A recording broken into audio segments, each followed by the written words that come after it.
హైదరాబాద్ రాష్ట్రపతి రోడ్లో భవనం కూలిన ఘటనలతో విమర్శలు ఎదుర్కొంటున్న జీహెచ్ఎంసీ నష్ట నివారణ చర్యలు చేపట్టింది. ఇవాటి నుంచి వారం రోజుల పాటు ప్రతి సర్కిల్లోనూ కాలం చెల్లిన భవనాల కూల్చివేత చేపట్టాలని నిర్ణయించింది. ముంబై కార్పొరేషన్ తరహాలో చట్ట సవరణ కూడా చేయనుంది.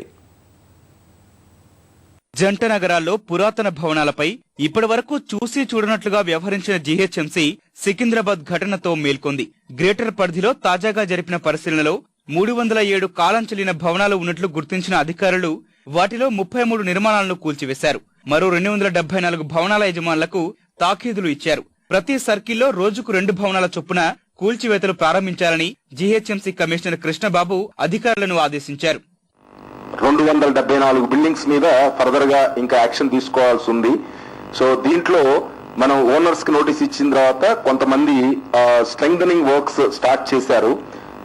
అవి స్ట్రెంగ్థన్ చేసిన తర్వాత జేఎన్టీయూతో మనం క్రాస్ వెరిఫై చేయించి దాని మీద ఫర్దర్ గా యాక్షన్ తీసుకోవడం ఉంటుంది. పైకి సాధారణంగా కనిపిస్తున్న పాత భవనాలపైన దృష్టి సారించాలని జీహెచ్ఎంసీ నిర్ణయించింది.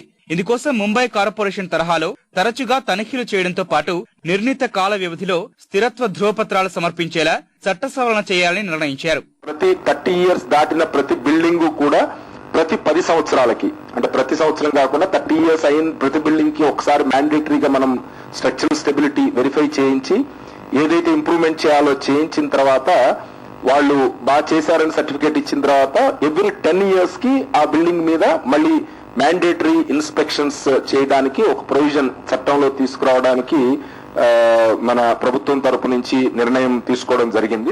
కాలం చెల్లిన భవనాల కూల్చివేత విషయంలో అధికారులు నిర్లక్ష్యం వహించకుండా రోజుకు 2 పాత భవనాల కూల్చివేత చొప్పున లక్ష్యాన్ని నిర్దేశించనున్నారు.